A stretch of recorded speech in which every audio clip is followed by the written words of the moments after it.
Hi everybody, welcome back.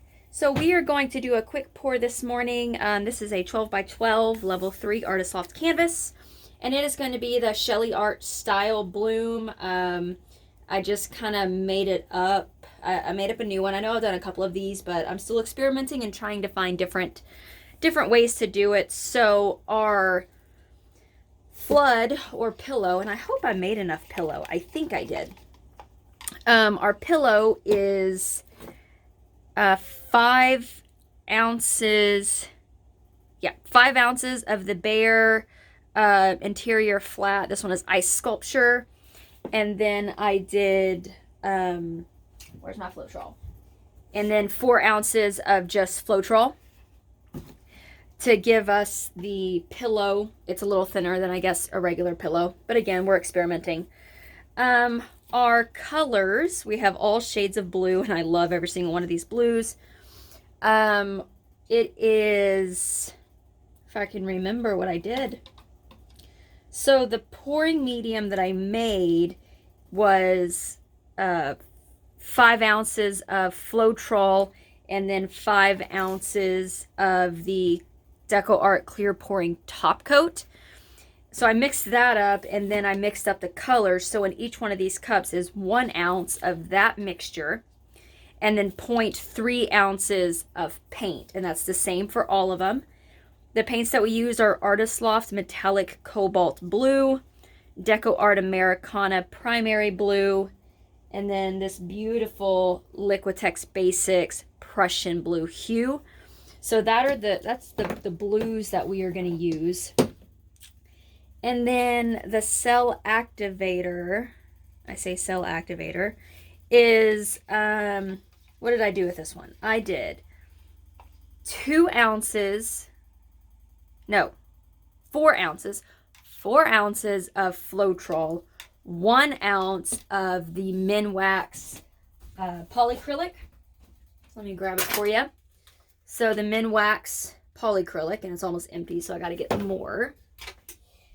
And then I added in 0.05 ounces of the Minwax Pre-Stain Wood Conditioner. I think I saw somewhere somebody was using that. I think I've used it before. I can't remember. So that mixture, so I mixed all that up together as just a mixture here. And then I took that and I did 0.5 ounces of that mixture. And then I added 0.2 ounces of the Amerstdam titanium white, and then a squirt of this Liquitex acrylic ink titanium white. And when I say a squirt, literally I just opened it and then I just squirted that entire tube, I guess, in there. And so that ended up being our Cell Activator. So we will see if that recipe works. This could bomb terribly, or it could work. We don't know. So we are going to find out. I'm going to get right to the painting. I posted a video yesterday, and it was a longer one because I kind of did a lot of talking, but I literally posted in there where you could skip to get right to the painting, and I still had nasty comments that I talk too much, and I just need to get right to the painting. I'm like, I can't win for losing. So we are going to get right to the painting. Down in the description, all of the information that you need, all of the mixture ratios, as well as to where I get all of my music from. So, all right, let's get started. Let's see how this works. We are going to put the pillow paint on first, and we're going to layer the blues on top and put the Cell Activator. I think I do want to use my blow dryer to kind of blow it out, and then we're going to tilt and see what we get. All right, let's go.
right. We are all done. I would say that's a success. I think that's the best bloom I've ever done. I'm kind of excited about it. So yeah, so there's a different recipe. We will not get too excited. We're going to see how it dries first, but I really, really like it. So thank you very much for watching. Down in the description, you will find all of the mixture ratios, the recipe that I just used, because I like to share with everybody. And as you see, we did our steps together. One of the reasons that I went ahead and pushed the pillow as far as possible and then did another layer is because paint moves better when it has paint to move on, if that makes sense. So when you're tilting, if there's no paint there, then you're going to kind of hit like a wall and it might not move. So I'm a big believer in fully covering your canvas, especially if you're going to be doing tilting. Same concept with Dutch pours. That's why you fully flood the canvas first, because then it gives that paint something to move on and you're not having to force it. So that's why I did that. But you can do it however you want. I am not going to hit this with a torch because, as you saw, we did put some of like the wood conditioner and stuff in there. So we're not going to use a torch because we don't want the whole thing to flare up, and I really don't want to ruin this. So that is it. Down in the description, the paint colors used, mixture ratios, everything. Links to my Instagram, Facebook, Pinterest, Twitter, as well as my website, guidedbyfaithdesigns.net. Well, actually, I have two. Guidedbyfaithdesigns.net is where you're going to find my paintings and my vinyls. Guidedbyfaithdesigns.com is where you're going to find my superhero stuff, my anime stuff, my coffee mugs, tumblers, nerd steins. Pretty soon I'll have my t-shirts on there, as well as some tote bags. I actually taught myself how to sew. So getting those done and all kinds of stuff. So go check that out. I also have an app, a shopping app. All the information is down in the description where you can download that, the invite code, all of that. So there's also a link down there if you'd like to help sponsor my channel. That helps me buy new materials to bring you stuff like this, experiments and all that. So again, thank you very, very much for watching. I hope everybody has a wonderful and blessed day. This was part 1. Part 2, we will be back to see how this dries, and then we are I'm going to show you how I prep the painting to get sealed in resin. Because we did use the pre-stained Minwax conditioner, it reacts the same way that silicone does when it comes to resin and top coat. So I'm going to show you how I clean up my canvas, and then we're going to put a coat of resin on this. So I look forward to seeing everybody in part 2. As always, God bless. Oh, wait. Don't forget to like, subscribe, share. I always forget to say that. Go subscribe, hit the little notification button to be notified when I have new stuff coming, and share with your friends. God bless.